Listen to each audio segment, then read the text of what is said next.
আল্লাহ কোরআনে বলেছেন ওয়ায়াকতুলুনাল আমবিয়া বিগাইরি হক, এরা এত খবিশ যে এরা নিজেদের নবীদেরকে অন্যায়ভাবে হত্যা করত, নিজেদের নবীদেরকে। যেই নবীকে তারা অনুসরণ করত, মানত, সেই নবীর সাথে এরা বেয়াদবি করত। হযরত মুসা আলাইহিস সালাম তাদেরকে ফেরাউনের কবল থেকে উদ্ধার করে নিয়ে আসলেন। নিয়ে আসার পরে কোনোভাবে বাঁচিয়ে নিয়ে আসলেন। যুগ যুগ ধরে ফেরাউনের নির্যাতনের, নিষ্পেষণের শিকার ছিল তারা, এবং তারা তাদের শিশু হারিয়েছে, নারী হারিয়েছে ফেরাউনের হাতে, তাদের যুবকদেরকে হারিয়েছে ফেরাউনের হাতে। কিন্তু হযরত মুসা যখন নিরাপদে বের করে নিয়ে আসলেন, সকালবেলায় সামনে লোহিত সাগর আর পিছনে ফেরাউনের বাহিনী দেখা যায়। এই বেয়াদবের দল হযরত মুসাকে এই কথা বলে না, ইয়া রাসূলুল্লাহ এখন আমরা কি করব, ইয়া কালিম আল্লাহ এখন আমরা কি করব। পিছনে তো ফেরাউনকে দেখা যায়। এই ইতরের দল হযরত মুসাকে নাম ধরে ডাকছে, ইয়া মুসা ইন্না লামুদরাকুন, এই মুসা তুমি কি করলা, তোমার কারণেই তো এখন বিপদে পড়লাম, ধরা পড়লাম তো এখন, সামনে সাগর পিছনে তো এখন তো পুরাই গেল। ইন্না লামুদরাকুন, নবীর নাম ধরে ডাকছে, ইয়া মুসা। আর হযরত মুসা কি বললেন, কাল্লা, চুপ। আরে কালিমাতু দা অর্থ কি? কখনো না। ইন্নামা ইয়া রাব্বি সায়াহদিন, আমার রব আমার সাথে আছেন, অতি দ্রুত উনি আমাদেরকে রাস্তা দেখাবেন। রব্বুল আলামিন আদেশ পাঠালেন, ইদরিব বিআসাকাল বাহর, ও মুসা লাঠি দিয়ে সাগরে বাড়ি দাও। মুসা আলাইহিস সালাম সাথে সাথে বাড়ি দিলেন, 12টা রাস্তা হয়ে গেল। লোহিত সাগরের ভেতর দিয়ে ওরা পার হয়ে চলে গেল। ফেরাউন যখন ওই রাস্তা ধরে সাগরের মাঝখানে পৌঁছলো তার বিশাল বাহিনী নিয়ে, আল্লাহ বললেন, ও সাগর যেমন ছিল তেমন হয়ে যাও। আবার আগের মতো হয়ে গেল। ফেরাউনের পুরা দলবল খালাস হয়ে গেল। চোখের সামনে তারা ফেরাউন এবং তার নির্যাতনকারী দলবলের মৃত্যু দেখলো, ধ্বংস দেখলো। উসিলার সবব ছিলেন, মুক্তির এই মাধ্যম ছিলেন হযরত সাইয়্যিদুনা মুসা আলাইহিস সালাম। ঠিক কি ঠিক না? এত বড় উপকারকারী মুসা। ওপারে যাওয়ার পরে কিছুদিন পরে হযরত মুসা আলাইহিস সালামকে আল্লাহ তাআলা ডাকলেন, মুসা তুর পাহাড়ে আসো, তোমাকে একটু কিছুদিনের জন্য ডাকলাম। 30 দিনের কথা বললেন। কয়দিন? 30 দিন। মুসা আলাইহিস সালাম 30 দিনের জন্য গেলেন। হযরত হারুন আলাইহিস সালামকে ওনার প্রতিনিধি এবং খলিফা বানিয়ে গেলেন। হারুন আপনি দেখবেন, হারুন হলো হযরত মুসার আপন ছোট ভাই। এই এটা কি? এটা কি? এটা কোন তরতিব, এটা কোন সুন্নাহ আমাকে একটু বলবেন। আমি আমারটাও করতে দেই না, আমি আপনাকে বলি। কেউ বয়ান করা অবস্থায় যদি আমার জন্য কেউ এরকম করে, আমার খুব নাগাওয়ারি লাগে। আমি কখনো এটা করতে দিই না, আল্লাহর রহমতে আমি আমল করি, তাই বলতেছি এটা খেলাফে সুন্নত। আমরাই যদি সুন্নত জিন্দা না করি তো কে জিন্দা করবে? মেরে মুহতারাম দোস্ত, আজিজ ও বুজুর্গ, তারপরে কি হলো?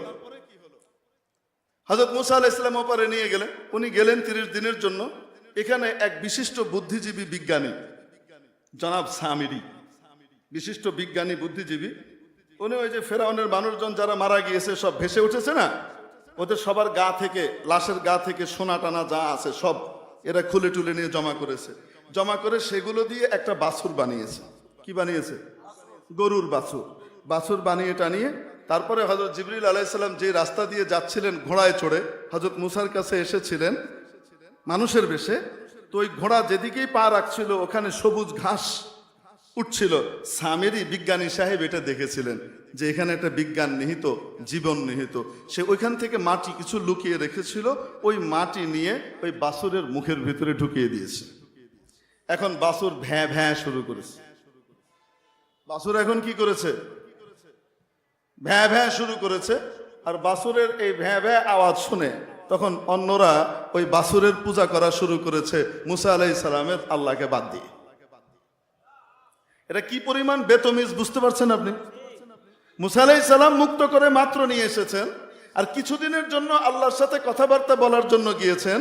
আর এর ভিতরেই তারা হযরত মুসাকে বাদ দিয়ে বলতেছে, ও মুসা তো 30 দিন পার হয়ে গেছে, আসার কথা। ওদিকে আল্লাহ তাআলা বললেন, মুসা আরো 10 দিন থাকো। মোট কয় দিন? 40 দিন। আর 40 লাইলা।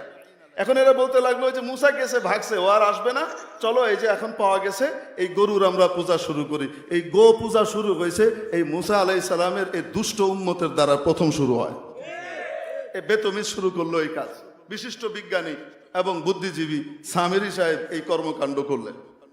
বিপুল পরিমাণ লোক হযরত মুসা আলাইহিস সালামের দিন ছেড়ে মুরতাদ হয়ে গেল। হযরত হারুন আলাইহিস সালামের কথাই শুনলো না। আচ্ছা যাই হোক, কিছুদিন পরে হযরত মুসা আসলেন, এসে তো রাগ যা আছে সব গোসা ধরলেন। ও ভাই, লা তাখুদ বিলিহিয়াতি ওয়ালা বিরাসি, ভাইয়ের দাড়ি ধরে ঝাঁকি দিয়ে কয়, তুমি দেখলা না মুরতাদ হয়ে গেছে, তুমি কিছু কইতে পারলা না, তোমার নবী হিসেবে রেখে গেছি। করে আমি বারবার কইছি, কথা শুনে নাই। ওরা তো মায়ের ছাড়া কিছু চিনে না, তোমার মতো ঘুষিওয়ালা নবী ছাড়া ওরা কিছু বুঝে না। তোমার তো ট্রিটমেন্ট ঘুষি, ঘুষি আর থাপ্পড় ছাড়া এরা কিছু বুঝে না, লাঠি ছাড়া কিছু বুঝে না। এই জন্যই তো আল্লাহ তোমার লাঠির মজেজা দিছে, লাঠি ছাড়া এরা কিছু বুঝে না। আমি তো লাঠি মারতে পারি না, আমার কথাই শুনে নাই, আমার উল্টা মেরে ফেলতে নিছে। তাহলে বোঝা গেল এই জাত লাঠি ছাড়া সোজা হয় না, ঠিক কি ঠিক না? নবীর জমানায় থাকতে সামনে চলেন। আর কিছু দূর যাওয়ার পরে এখন বলতেছে, মুসা তুমি আমাদেরকে ওইখান থেকে নিয়ে আসলাম, মিশরে কত ভালো ছিলাম, যাই হোক চাল চুলো তো কিছু একটা ছিল, এখন এখানে ঘুরে বেড়াইতেছি ময়দানে তিহের ভিতরে, আমাদেরকে একটা সুন্দর দেশ দাও, ভালো আবাদি দাও। আল্লাহ তাআলা খবর পাঠাইলেন, এই সামনের দেশটাই তোমাদেরকে দিয়ে দেওয়া হবে, শুধু এখানে আমালিকা একদল জালেম লোক আছে, এদের সাথে সামান্য মোকাবেলা করবা, নামকা ওয়াস্তে মোকাবেলা তো আমি করব, তোমরা শুধু সামনে একটু ভান ধরবা। কি করবা? ভান ধরবা, মোকাবেলা আমি করব, তোমাদেরকে ওই দেশ দিয়ে দিচ্ছি। এরা কয় আচ্ছা ঠিক আছে। মুসা আলাইহিস সালাম 12 জনকে পাঠাইলেন, যাও ঠিক আছে ওখানে গিয়ে একটু খোঁজ খবর নিয়ে আসো। খোঁজ খবর নিয়ে আসার পরে বলল, আরে আমরা তো লিলিপুট, ওরা তো গালিভার্স, বিশাল শরীর, ওরা তো এত বিরাট বিরাট হাত, এরম বিরাট শরীর, এভাবে পাথর নিয়ে আমাদের উপরে মারলে কাছেই তো যেতে পারবো না, ভয়ঙ্কর শক্তিশালী। হযরত মুসা আলাইহিস সালাম ওদেরকে বললেন, চুপ, খবরদার এই কথা আর কাউকে বলবা না, আমাকে বলছো বাস, বাইরে কাউকে বলবা না। জি আর একদম ঠিক। বাইরে গিয়ে বিভিন্ন জায়গায় কয়, সাবধান, মুসা কিন্তু ফেরাউনের কাছ থেকে আইনে আমাদেরকে বড় ফেরাউনের লগে মোকাবেলা করাইতেছে, সব কিন্তু শেষ। এখন এরা আগের থেকে রেডি হয়ে রয়েছে, আর কোনো যুদ্ধ টুদ্ধ করবে না। হযরত মুসা আলাইহিস সালাম জ্বালাময়ী বক্তব্য দিয়ে বললেন, চলো এখন। এরা কি কয় জানেন? এরা বলতে পারতো, ইয়া মুসা, ওখানে তো অনেক শক্তিশালী, আমরা দুর্বল, পারবো না, দেখেন না অন্য কোনো রাস্তা আছে কিনা। কইতে পারতো কি পাইতো না? এই কথা কয় নাই, কয় কি, ইয়া মুসা, এই মুসা, ইযহাব আনতা ওয়া রাব্বুকা ফাকাতিলা, তুমি তো অনেক শক্তিশালী, তোমার রব অনেক শক্তিশালী, তুমি এক ঘুষি মেরে মানুষ মেরে লাও, আর তোমার রব ফেরাউন মেরে লায়, অতএব তোমাদের বিশাল শক্তি আছে, তুমি দুইজন, তোমরা দুইজন গিয়ে কি করো, ওখানে লড়াই টড়াই করে আসো। ইন্না হাহুনা কাঈদুন, আমরা এখানে আছি বিজয় উৎসব পালন করার জন্য, মিষ্টি খাওয়ার জন্য আমরা আছি, তোমরা যাও। বেতমিজ আর বেয়াদব কারে কয়? এগুলা কি নতুন বেয়াদব না পুরানা বেয়াদব? দ্বিতীয় বিশ্বযুদ্ধের সময় হিটলার এটা খুব ভালোভাবে অনুভব করেছে, গোটা পৃথিবীর মধ্যে অশান্তি সৃষ্টি করে রেখেছে, ভাইয়ে ভাইয়ে দলে দলে ঝগড়া লাগিয়ে রেখেছে এই ইহুদিরা। যেখানেই দেখা যায় ঝগড়া আর লড়াই, পেছনে দেখা যায় ইহুদির ইন্ধন। মিস্টার হিটলার চিন্তা করলেন, এই জাত খালাস করে দিতে হবে। হিটলার সাহেব যা করেছেন সেটার সাথে আমরা একমত নই, কারণ সব ইহুদি যারা অন্যায় করবে তারা, যারা অন্যায় করে নাই সে সমস্ত নারী শিশুকে অযথা হত্যা করা, এটা কখনোই ইসলাম সমর্থন করে না, আমরাও করি না, ঠিক কি ঠিক না? সে ইহুদি হোক না কেন। যখন জায়গায় জায়গায় ইহুদিরা মার খাচ্ছিল দ্বিতীয় বিশ্বযুদ্ধের পরে, তখন তাদের দোসর বিশ্বকষাই আমেরিকা এবং তার অবৈধ স্ত্রী গ্রেট ব্রিটেন, এই দুইটা মিলে ইহুদিদেরকে, এই বাস্তুচ্যুত ইহুদিদেরকে একটা জায়গায় দেওয়ার জন্য, কোথায় দেওয়া যায়, তাদের কলোনি ছিল তখন এই ফিলিস্তিন, এই পুরা অঞ্চলটা ছিল ব্রিটিশ কলোনি। তারা এই জায়গাতে জোর করে তাদেরকে জায়গা দিতে গেল। মুসলমানরা বলল, জায়গা দিব ঠিক আছে, কিন্তু এটা সাময়িক। তারা বলল, হ্যাঁ সাময়িক, তাও দাও। মুসলমানরা উদারতার পরিচয় দিল, ফিলিস্তিনিরা ওখানে তারা দিল থাকার জন্য। কিছুদিন থাকতে থাকতে তারপরে এগুলা এক একটা দৈত্য হয়ে সারলো। এখন সেই বাস্তুচ্যুত, বাস্তুহারা ইসরায়েল, যাদেরকে এই ইহুদি, যাদেরকে ফিলিস্তিনিরা জায়গা দিয়েছিল, এই ইসরায়েলি এখন ফিলিস্তিনিদের জমি দখল করে ফিলিস্তিনিদেরকে বলতেছে ওরা অবৈধ, এরা নাকি বৈধ। এই জারজ রাষ্ট্র ইসরায়েল, ইসরায়েল একটা জারজ রাষ্ট্র। পৃথিবীর ইতিহাসে জাতিসংঘের নীতিমালা অনুযায়ী, সভ্য ইতিহাসের নীতিমালা অনুযায়ী কোন নীতিতেই ইসরায়েল কোনো বৈধ রাষ্ট্র নয়, ঠিক কি ঠিক না? এই অবৈধ দখলদার রাষ্ট্রকে মদদ দিয়ে যাচ্ছে বিশ্বকষাই এই আমেরিকা, সব সময় দিয়ে যাচ্ছে, ঠিক কি ঠিক না? প্রিয় উপস্থিতি, একদিন দুই দিন নয়, দিনের পর দিন, দিনের পর দিন। আমি এখান থেকে আবার শুরু করতে চাই। যে সমস্ত বুদ্ধিজীবীরা বলেন হামাস যদি ওখানে আক্রমণ না করতো 7ই অক্টোবর, তাহলে তো এই ম্যাসাকার ইসরায়েল ঘটাতো না। আমি তাদের চোখ খুলে দেখবার জন্যে, তাদের কানটাকে একটু পরিষ্কার করবার জন্য অনুরোধ করে বলবো, আপনারা একটু লক্ষ্য করে দেখুন, বিগত 75 বছর যাবৎ ইসরায়েল দিনের পর দিন, বছরের পর বছর ফিলিস্তিনিদেরকে হত্যা করে যাচ্ছে, নির্বিচারে গণহত্যা করে যাচ্ছে, নারী শিশুকে মেরে চলেছে, ধর্ষণের শিকার করছে, যুবকদেরকে বিনা বিচারে এসে আটকে রেখে মেরে ফেলছে। এই কাজগুলো বছরের পর বছর ধরে করছে। আচ্ছা, হামাস তো আক্রমণ করেছে 7ই অক্টোবর, তাই না? কত? 7ই অক্টোবর রোজ শনিবার, তাদের বিশেষ দিন। অক্টোবর মাসের আগের মাসটা কি? সেপ্টেম্বর। এই সেপ্টেম্বর মাসে, অক্টোবর মাসের আগের মাসেই সেপ্টেম্বর মাসে ইসরায়েল গাজাতে হামলা চালিয়ে নির্বিচারে সেখানকার 250-র বেশি মানুষকে হত্যা করেছে। ভয়ঙ্কর রকমের ইনজুর্ড তো হাজার হাজার। 250 মানুষকে হত্যা করেছে, যাদের অধিকাংশ ছিল নারী আর ছোট্ট ছোট্ট শিশু। এটা কোন মাসের কথা? সেপ্টেম্বর মাসে।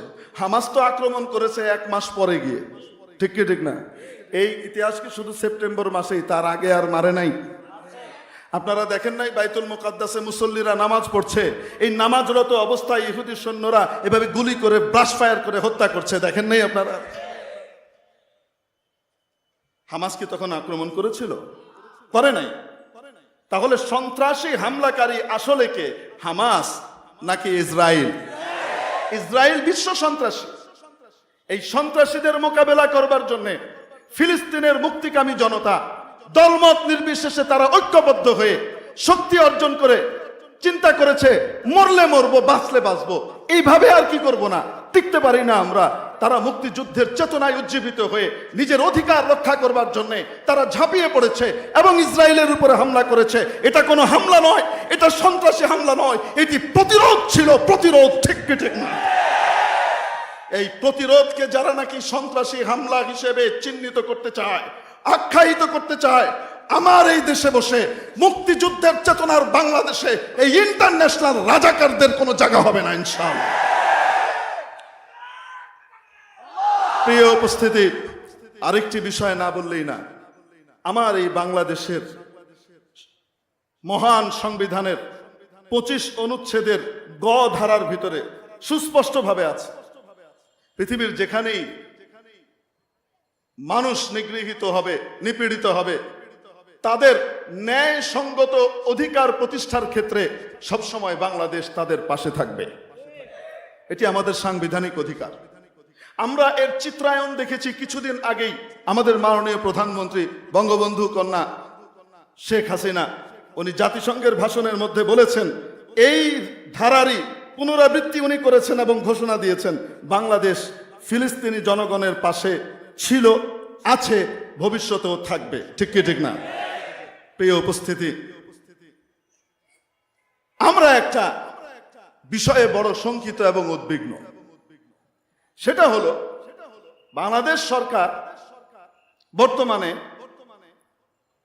ইসরায়েলের ব্যাপারে বিভিন্ন কথা বলছে ঠিক, ফিলিস্তিনিদের পক্ষে কথা বলছে ঠিক, কিন্তু এদিকে আমেরিকার ক্রীড়ানক জাতিসংঘের যে নিরাপত্তা পরিষদ এবং নিরাপত্তা বাহিনী আছে, আপনারা জানেন, শান্তি বাহিনী আছে, আছে না নাই? আছে। জাতিসংঘ কার কথায় চলে?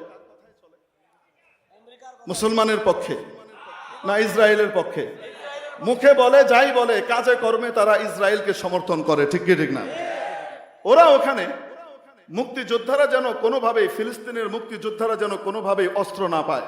আমি বলি, বলেন তো দেখি, আমাদের বাংলাদেশে যখন মুক্তিযুদ্ধ হলো 9 মাস, এই মুক্তিযুদ্ধের সময় আমরা তো দা কাস্তে নিয়ে নেমে গেছি, লাঠিসোঁটা নিয়ে, কিন্তু সশস্ত্র প্রশিক্ষিত একটা সেনাবাহিনীর মোকাবেলা করতে গেলে আগ্নেয়াস্ত্রের প্রয়োজন হয় কি হয় না? কাছাকাছি জিনিসও তো লাগে, ঠিক কি ঠিক না? পুরা থাক আর না থাক। এই অস্ত্রগুলো আমরা কোত্থেকে পেয়েছিলাম রে বাবা? বলেন না কেন? স্বীকার করেন না? আমাদের প্রতিবেশী দেশ ভারত দিয়েছে, ঠিক কি ঠিক না? প্রতিবেশী দেশ ভারত আমাদেরকে এই অস্ত্রগুলো সরবরাহ করেছে সীমান্ত পথে। যদি না দিত আর আমরা না পেতাম, আমরা কি লড়াই করে জিতে আমাদের পক্ষে সম্ভব হতো? আমরা মুক্তিযুদ্ধ করতে পারতাম বছরের পর বছর কাশ্মীরিদের মতো, কিন্তু জয় ছিনিয়ে আনা বড় কঠিন হতো, ঠিক কি ঠিক না? তাহলে আমরা জয় পেয়েছি যে অস্ত্রগুলাকে, সেই অস্ত্রগুলোকে পাকিস্তানি সেনাবাহিনী অবৈধ অস্ত্র বলতো। বলেন না কেন? ঠিক কি ঠিক না?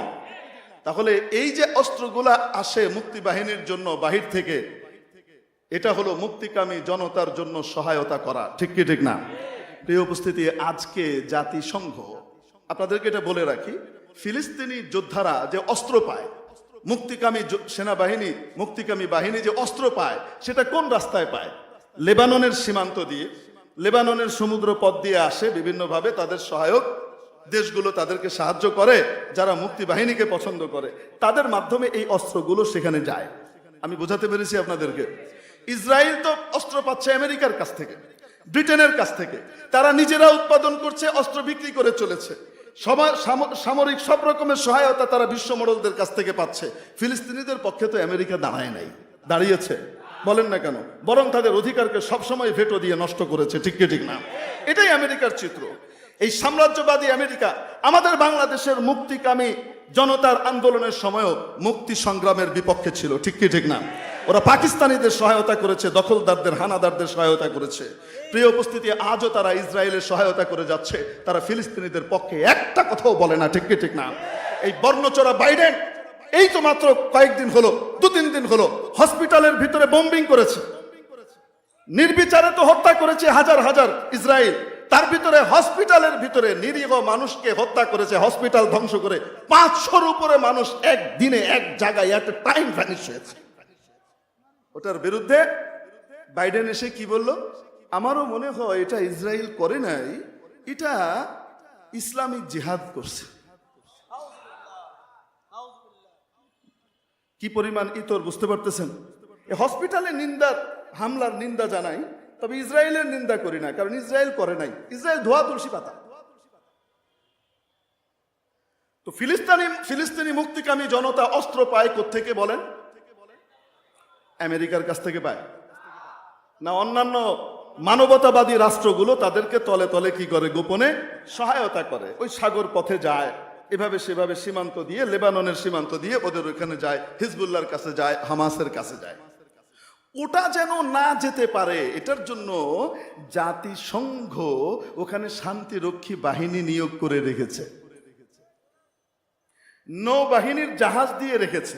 এদের কাজ হলো ওখান দিয়ে কোনো অস্ত্র যেন লেবাননে ঢুকতে না পারে। কেন? লেবাননে ঢুকলে তাদের মাধ্যমে ফিলিস্তিনি মুক্তিকামী স্বাধীনতাকামী বাহিনীর লোকজন পাবে। বুঝাতে পেরেছেন? আমি আপনাদেরকে ফ্যাক্ট বুঝাচ্ছি। এখন বলেন তো দেখি, যেই শান্তিরক্ষী বাহিনী ফিলিস্তিনি মুজাহিদদের, মানবতাবাদী নিরীহ মানুষদের অধিকার রক্ষা করার জন্য প্রতিবন্ধকতা সৃষ্টি করে, তারা কি শান্তির পক্ষে না অশান্তির পক্ষে? তারা কি ফিলিস্তিনের পক্ষে না ইসরায়েলের পক্ষে? ওইখানে আমাদের নৌবাহিনীর লোকজনকে মাশাআল্লাহ পাঠানো হয়েছে। তারা কিন্তু ওখানে লেবাননে জাতিসংঘের শান্তিরক্ষী বাহিনীতে কাজ করে যাচ্ছে, বিশাল জিহাদ করে যাচ্ছে। আমরা জানতে চাই, যদি আমাদের এই সরকার ফিলিস্তিনি জনতার পাশে থেকে থাকে, মুখ দিয়ে তারা যা বলছে, তাহলে তাদের অস্ত্র প্রাপ্তির পথে বাধা সৃষ্টি করবার জন্য শান্তিরক্ষী বাহিনীতে জাতিসংঘের নামের এই অজাতের সংঘের কাছে কেন লেবাননে শান্তিরক্ষী বাহিনীতে লোক পাঠিয়েছে? যদি কোনো ব্যক্তি বুঝে শুনে এই কাজ করে আর এটাকে বৈধ মনে করে, পরিষ্কার করে তার জেনে রাখা দরকার, মুসলমান হত্যার অপরাধে দায়ী হবে এবং তার ঈমান চলে যাবে, ঠিক কি ঠিক না? অবিলম্বে সেখান থেকে সেনা প্রত্যাহারের জন্য আমরা আবেদন করছি। কেউ যদি আপনাদেরকে না বলে থাকে, আমরা বলে দিচ্ছি আজকের এই মহল থেকে। আমাদের বাংলাদেশি শান্তিরক্ষী বাহিনী, আমাদের বাংলাদেশের সেনাবাহিনী, বাংলাদেশের ট্যাক্সের টাকায় চলা আমাদের দেশের সেনাবাহিনী পৃথিবীর বহু দেশে শান্তি রক্ষা করতে পারে।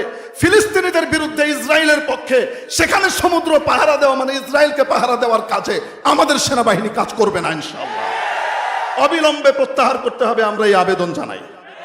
নাম্বার 2, আমাদের হৃদয়ে বড় রক্তক্ষরণ হয়।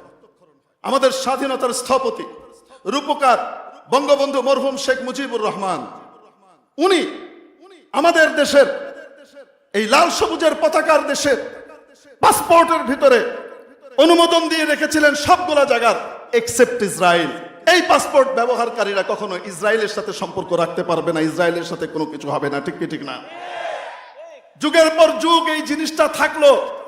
আমি জানতে চাই, বঙ্গবন্ধু কন্যার আমলে বাবার নীতি আদর্শ বিসর্জন দিয়ে কার স্বার্থে এক্সেপ্ট ইসরায়েল এই কথাটি আমাদের পাসপোর্ট থেকে তুলে দেওয়া হলো?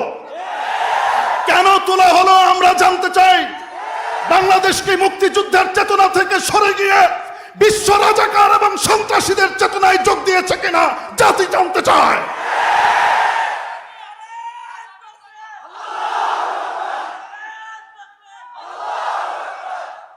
প্রিয় উপস্থিতি, ফিলিস্তিনি জনতার পাশে আমরা সকলেই আছি। ঠিক কি ঠিক না? আমরা হয়তো অস্ত্র দিয়ে পারবো না, আমরা হয়তো শারীরিকভাবে যেতে পারবো না, কিন্তু আমরা যেটা পারবো সেটা মাবুদের কাছে দোয়া করার মাধ্যমে পারবো। ঠিক কি ঠিক না?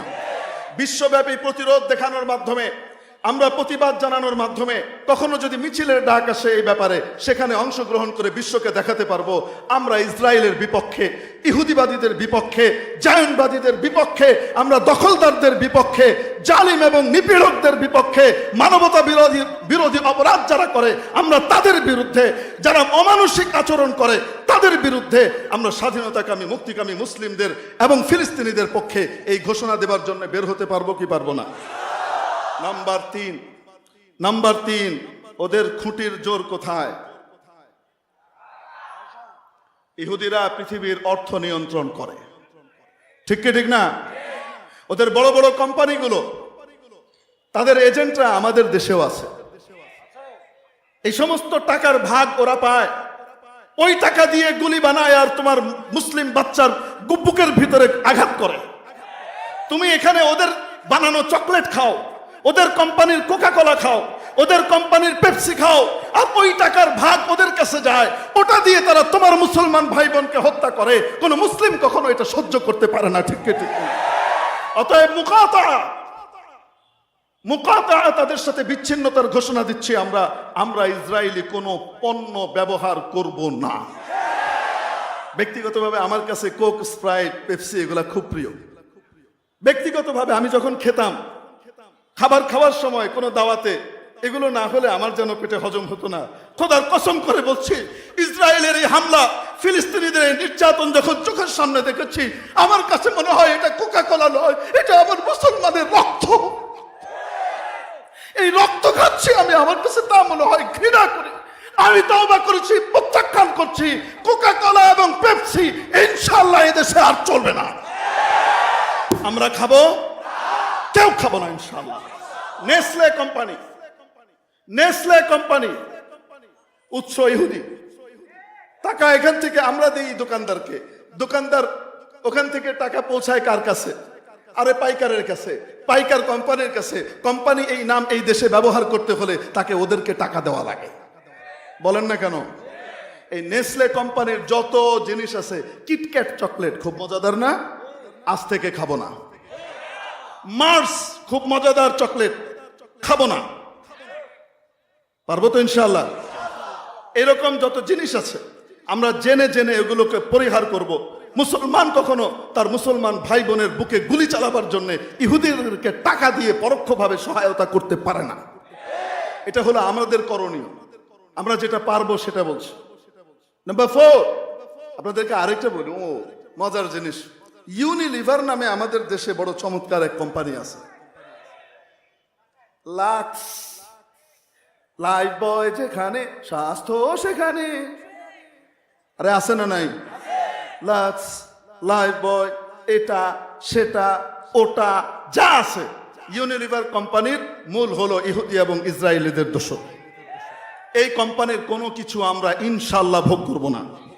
আগে যদি করে থাকি আর করব না ইনশাল্লাহ। পারবো না। যখনই ব্যবহার করতে মন চাবে মনে করবেন এটা যদি না থাকে পৃথিবীতে, এককালে এই জিনিস ছিল না, তখন যেভাবে মানুষ চলেছে সেভাবে ইনশাল্লাহ আমরা চলতে পারবো। বাদশাহ ফয়সালের কাছে তৎকালীন প্রেসিডেন্ট এসে হুমকি দিয়েছিল, তোমাদের আমরা সাহায্য এই সেই বন্ধ করে দেবো, ওটা করে দেব, এটা করে দেব।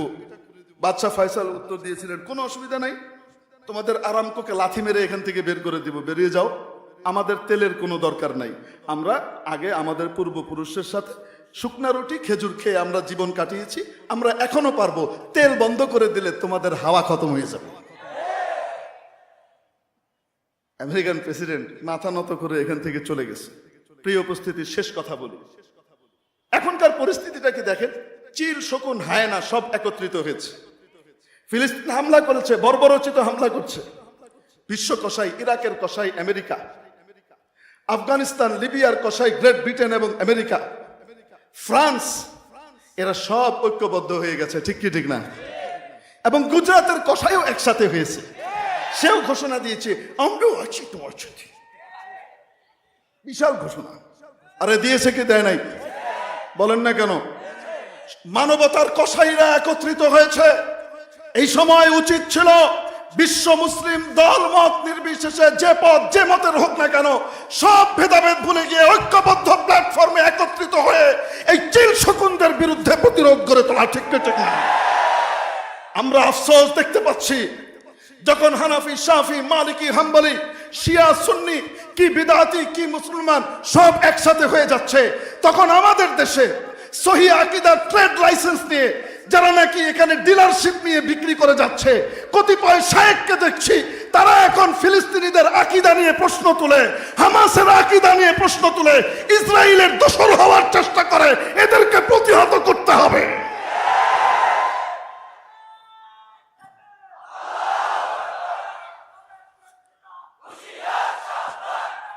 যেই সহি আকীদা মুসলিম মা বোনের বুকে নির্বিচারে গুলি করাকে সমর্থন করতে শেখায়, জালিমের পক্ষে সহায়তা করতে শেখায়, আর মজলুমের বিরুদ্ধে দাঁড়াতে শেখায়, এমন সহি আকীদা হতে পারে না। এরা হলো প্রকৃত মুনাফিক, ঠিক কি ঠিক না? এই মুনাফিকদের ব্যাপারে সোচ্চার থাকতে হবে।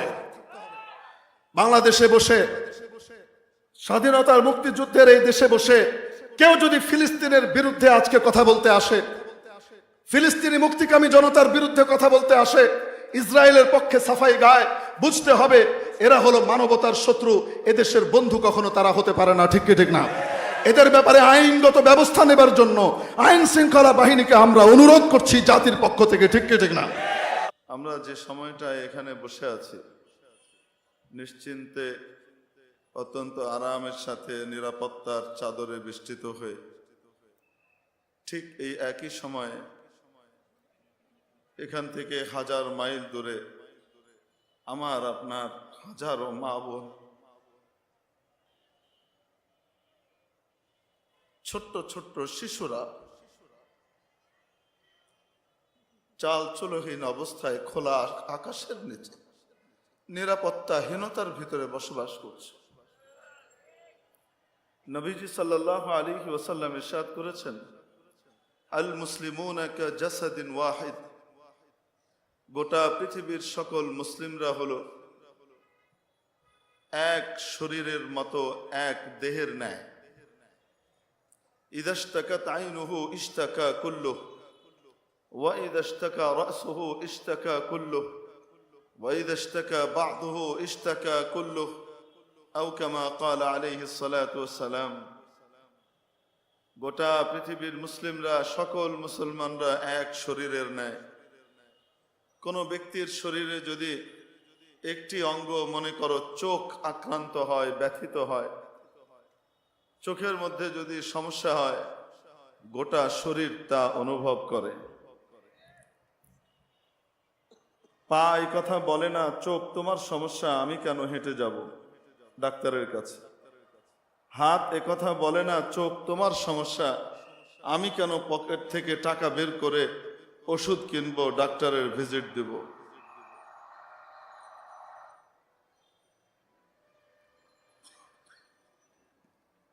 মুখ এই কথা বলে না, ও চোখ তোমার সমস্যা, আমি কেন ডাক্তারের কাছে তোমার ব্যাপারে আমার মুখ দিয়ে কথা বলবো। বরং প্রত্যেকেই যার যার অবস্থানে থেকে সর্বাত্মক চেষ্টা করে যে কোনো মূল্যে চোখের ব্যথাকে ভালো করবার জন্য, ঠিক না?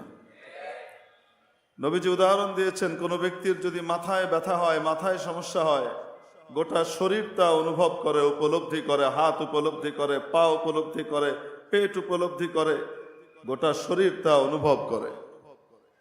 একটি অংশ আক্রান্ত হলে গোটা শরীর তাকে উপলব্ধি করে। ঠিক তেমনি ভাবে পৃথিবীর আরেক প্রান্তেও যদি কোনো একজন মুসলিমও আক্রান্ত হয়, আর পৃথিবীর অপর প্রান্তের কোনো মুসলমানের গায়ে যদি জানা সত্ত্বেও তার ব্যথা অনুভব সে না করে, আর সে এটাকে উপলব্ধি না করে, তার হৃদয়ের ভিতরে রক্তক্ষরণ না হয়, বুঝতে হবে এই ব্যক্তি মুসলমানদের ইমানি যে বডি, সেই বডির বাইরের অংশ, ভেতরের অংশ নয়। সে আর যাই হোক না কেন ইমানদার হতে পারে না, কারণ ইমানদার তো এক শরীরের মতো। যেহেতু সেই শরীরের অংশ অন্য জায়গায় আক্রান্ত হবার পরেও সে উপলব্ধি করছে না, বুঝতে হবে সে এই শরীরের অংশই হতে পারে নাই। ঠিক কি ঠিক না? মেরে মুহতারাম দোস্ত, আজকে আমরা যা দেখতে পাচ্ছি গোটা পৃথিবীতে, কোথাও যদি নির্যাতন চলে, নিপীড়ন চলে জাতিগতভাবে, আর কেউ আক্রান্ত হয়, মার খায়, রিফিউজি বানানো হয়, তবে সে মুসলিম। অথচ বর্তমানে শোনা যাচ্ছে, জরিপে এসেছে, গোটা পৃথিবীর সবচেয়ে ধনী ব্যক্তি তিনি নাকি বর্তমানে মুসলিম। বিল গেটস 3 নম্বরে চলে গেছেন। কোন এক মুসলিম ব্যক্তি এখন 1 নম্বরে আছেন গোটা পৃথিবীর ধনের ক্ষেত্রে। অস্ত্রের দিক থেকে মুসলমানদের অনেকের কাছে পারমাণবিক শক্তি রয়েছে। মুসলমানদের কাছে তেলের ক্ষমতা আছে, যেই তেলের ক্ষমতার সদ্ব্যবহার করলে গোটা পৃথিবীর পরাশক্তিকে নাকানি চুবানি খাওয়ানো যায়। মেরে মুহতারাম দোস্ত, এত কিছু থাকা সত্ত্বেও আজকে মুসলমান মার খায়, লাঞ্ছিত আর অপদস্থ হয়। কেন হয়? নবী পাক সাল্লাল্লাহু আলাইহি ওয়াসাল্লাম ইরশাদ করেছেন, তখন তোমাদেরকে মারাত্মক রোগ এবং দুর্বলতা ধরে ফেলবে। উদাহরণ দিয়েছেন, আমার সাহাবীরা, ইউশিকু আলা উম্মতি জামান, আমার উম্মতের সামনে এমন এক সময় অতি দ্রুত আসছে, যে সময় তারা দিকে দিকে লাঞ্ছিত হবে, তারা মার খাবে। সাহাবীরা জিজ্ঞেস করলেন, ইয়া রাসূলুল্লাহ, তখন কি আমরা সংখ্যায় কম থাকবো, তাই মার খাবো? নবীজি বললেন না, তখন সংখ্যা কত বেশি হবে কল্পনা করতে পারবে না, কিন্তু সেটা হবে একটি দ্রুত খরস্রোতা নদী বা খালের ভেতরে যদি নাকি ওই যে খড়কুটো আর তিনকা পড়ে, তাহলে যেভাবে খড়কুটোগুলো ভেসে চলে যায়, অনেক বেশি হওয়া সত্ত্বেও মুসলমানরা সেভাবে ভেসে চলে যাবে। নবীজি জিজ্ঞেস করলেন, সাহাবীরা জিজ্ঞেস করলেন, ইয়া রাসূলুল্লাহ, কেন হবে? নবীজি বললেন, তখন তোমাদেরকে দুর্বলতা পেয়ে বসবে। সাহাবীরা বুঝলেন এটা সাধারণ কোনো দুর্বলতা নয়, শারীরিক দুর্বলতা নয়।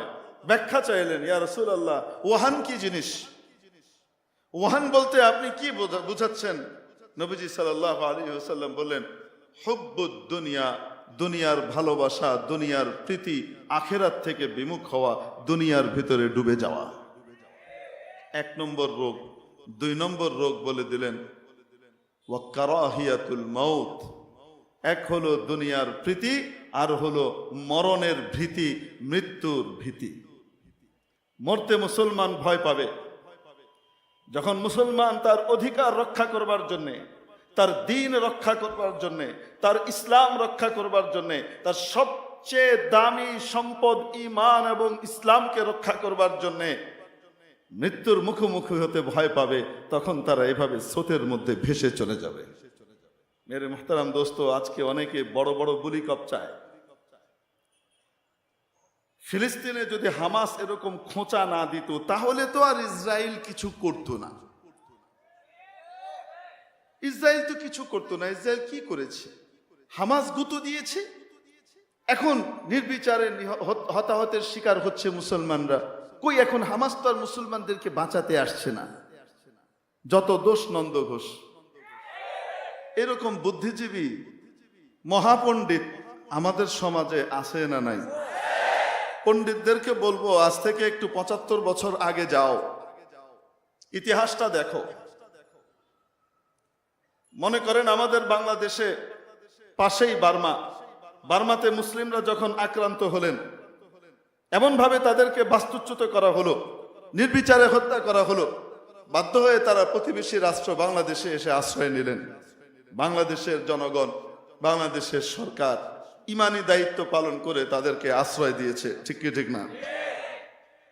এটা তাদের ইমানের পরিচয়, তারা জায়গা দিয়েছে, তারা এগিয়ে গেছে, সাহায্য করেছে, সর্বান্তকরণে সাহায্য করেছে, সহযোগিতার হাত বাড়িয়ে দিয়েছে। কিন্তু বলেন তো দেখি, রোহিঙ্গারা যেখানে আছে সেই এরিয়ার মধ্যেই তো তারা থাকে, ঠিক কি ঠিক না?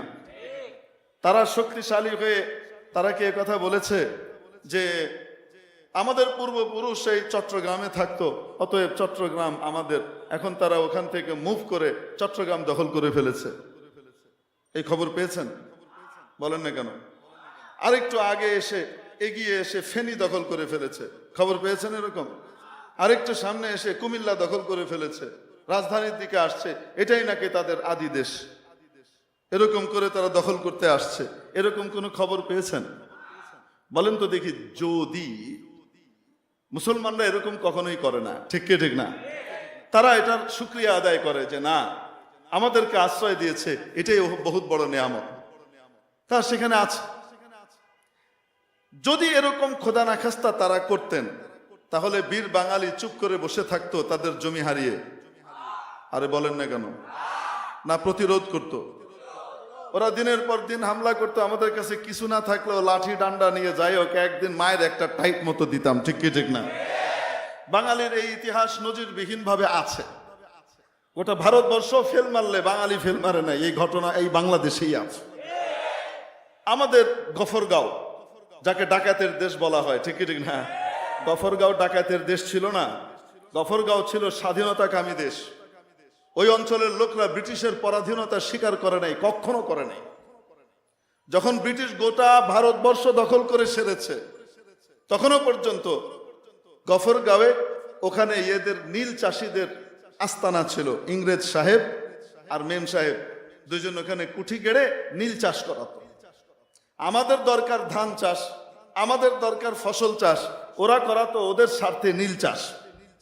এখন ওখানকার চাষিরা করবে না, ওরা পাইক পেয়াদা বরকন্দাজ দিয়ে মারধর করে এদেরকে দিয়ে এই কাজগুলা করাতো, বাধ্য করত। এক পর্যায়ে গফরগাঁওয়ের মানুষ পরামর্শ করলো, মরলে মরাম, মাইরা মরাম। সিদ্ধান্ত নিল কি? মরলে মরাম, মাইরা মরাম, হুদা মরতাম না। বুঝতে পেরেছেন?